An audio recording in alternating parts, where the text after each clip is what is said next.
Hey there! Welcome again to another educational video. This is Jam, your future English teacher.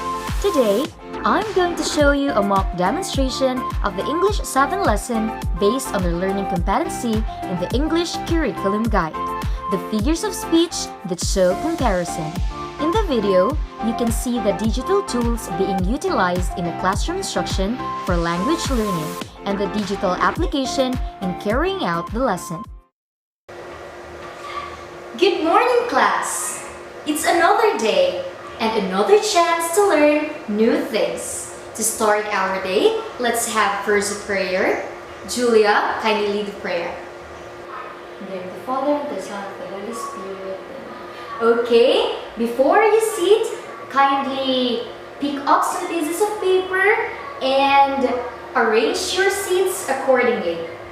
Okay, thank you so much. Yesterday, we have discussed about the difference between literal language and figurative language. Alright, so who can tell me what is literal language and figurative language? Okay, Lance? That's right. Literal language means exactly what it said, while figurative language, it uses figurative words to describe something or express something, correct?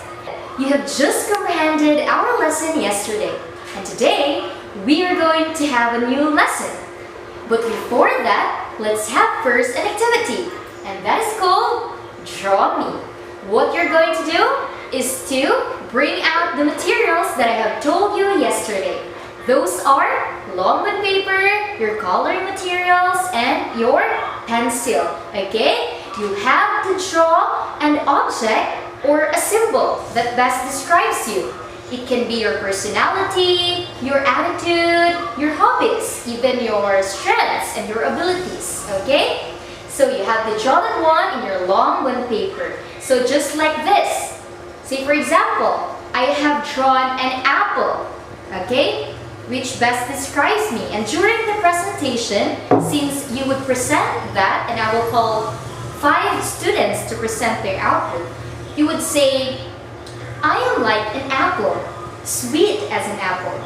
Also, I am the apple to everyone's eyes. Okay, that's an example of the presentation. All understood? Okay, very good. So you can do our activity within 10 minutes, and your 10 minutes starts now. Good job! You have just showed how eager are you in learning our lesson today. With that, let's answer the following questions. How did you find our activity today? You, Kenneth. Okay, it's fun, it's enjoyable. Yeah, since you showed your creativity in drawing the object, okay? Now, was it easy to think and draw for an object that best describes you? Okay, Audrey? Okay, understand. Yes, it's difficult. Okay, so did you observe that you have used figurative language in comparing yourself to an object? Did you observe that? How about you, Laika? Okay, you have observed that since you creatively describe yourself through an object. Okay, very good. Now, in English language, what do you call the words and phrases that uses figurative words rather than its literal sense? What do you call that one? How about you, Raven? Okay, correct. Good job. That's figures of speech. Okay, now, what are those figurative words are for? What are those for? Is it for comparison, for contrast, or what not? Okay, Firella? Okay, that's for comparison. You got it right. Today, we have just discovered our new lesson, and that is figures of speech, specifically those that show comparison. Alright? Now, at the end of the discussion, you are expected to describe what figures of speech are, distinguish figures of speech that show comparison, And then later on, you are to demonstrate your understanding through participating to a group task. And then we'll construct a poem observing figures of speech utilizing the Canva application. Alright, now let's start. Figures of speech. These are words and phrases that uses figurative language rather than its literal sense. Meaning to say that the message has its implied meanings rather than its dictionary definition. That's right. Now, the readers and the listeners take interpretation to what is being said or what is being written, since it is not straightforward, as it uses symbolism. Okay, it's not precise, it's not that clear. You have to take interpretation to what is being said and what is being written. There are figures of speech that show comparison. What are those? Okay, those are simile, metaphor, and personification. Okay, let's tackle that one by one. Simile. It is a figure of speech that uses words like as and like in order to compare two things which are unrelated to each other. Meaning to say that figures of speech uses like and as in order to compare two things that are unrelated, that are similar by dictionary definition. Okay? Now, it is important to note that using like and as does not make a simile. If you use like and as, it does not directly mean that you already use simile as a figures of speech. It is important to have a comparison. So a comparison must be made. Okay? So consider this example.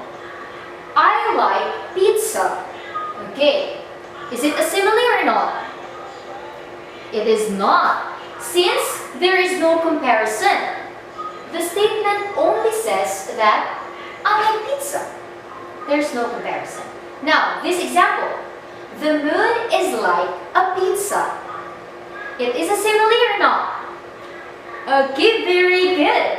It's a simile since there is a comparison between two things which are unrelated to each other. So the moon and the pizza. Since the moon is round and a pizza is also round, then it is mostly like a simile. The moon is like a pizza. Okay? The next figures of speech is what we call metaphor. Okay? A metaphor is a figures of speech that compare two unrelated things. But the metaphor does not use words like as and like. So unlike simile, it uses like and as. And metaphor does not. Okay? Take note of that. Consider this example. You are the light. There's no use of like and as. It directly says you are the light. Meaning, you are the whole. Moving on, we have here personification. It is a figure of speech that gives human life or human trait to an object or an idea. Meaning to say that you are to compare the person's trait through giving life to an inanimate object. Alright, so consider this example. The trees are dancing in the breeze. This implies that as the wind blows hard or the wind is so strong that it makes the trees bend. So it is being compared to a person that is dancing. Alright? So the trees are dancing in the breeze. Just to have a recap, what are those figures of speech that show comparison? We have simile, metaphor, and personification. Very good. This time, I want you to answer the following questions. First, what have you learned from our discussion? Alright, very good. Now, what is the significance of using figures of speech, particularly those that show comparison? You, Rachel. Okay, exactly. Alright, it endows us to be creative in our oral and written output. It makes our work more persuasive, and it has a greater impact if we use those figures of speech that show comparison. Okay, now, how are using figures of speech that show comparison help in creating and enticing oral and written output? What do you think? Okay, Venus? Very good, no? It makes our work more interesting and captivating. Now that you have thoroughly learned our lesson for today, let's put those in application through answering the 10-item exercise. Alright? You are to identify the types of figures of speech that is being used in the given sentences and answer it in a 1/4 sheet of paper. You can answer directly the letter of the correct answer, and you can refer your answer in this box. Am I understood? Okay, you can start now. Who got 10? 9? 8? Okay, almost all of you got a perfect score. This time, let's have another activity for assessment, and that is Find Me. Okay, I will group you into 7 groups. Starting from you, Lance. 1, 2, 3. Now that you're seated with your groups, I will provide you with a handout of the poem entitled What a Beautiful Day. Are you familiar with that poem? Not yet. Okay, with your group, thoroughly read the poem and locate the figures of speech that show comparison and their types. Now you can list down that figures of speech in your 1 whole sheet of paper. You can do our activity for 15 minutes, and your 15 minutes starts now. Okay, pass your papers. I will be the one who will check your answers. And for your homework, you are to create a free verse poem of your chosen topic. You have the free will to choose your topic as long as it observes figures of speech that show comparison, the simile, metaphor, and personification. And then the poem will be created through the Canva application. I know that you are 21st century learners and you have the ability to navigate that app. If you are not that knowledgeable, then you can ask your classmates so that they can teach you, or simply watch the YouTube tutorials about this app. Okay, so each output must be sent to my Gmail, gitonesjambikituyo@gmail.com, and send that one on Friday. The deadline will be on Friday, March 12, 2021. Okay, just send me the link of your output. Am I understood? Okay. Okay, you will be graded through this scoring rubric. First criterion, the content. It should have 5 to 10 figures of speech that show comparison. The next one is the focus of the chosen topic. Your poem should focus on your chosen topic. It should be relevant on your chosen topic. Next, we have the cohesiveness. Of course, your poem should be cohesive. The lines go together. There are unity in terms of the lines, okay? The next one, we have aesthetic appeal. Since we use the Canva application, and there are a lot of features to navigate in order for you to create a creative output, and that is for aesthetic appeal. The next one is spelling and punctuation.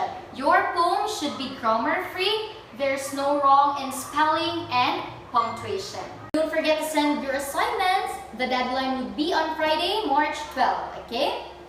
Any questions, clarifications, or any violent reactions?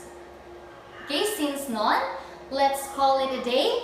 Goodbye, class, and thank you so much. Have a nice day, and always keep the faith. Thank you for watching. I do hope that you have your takeaways with you. God bless!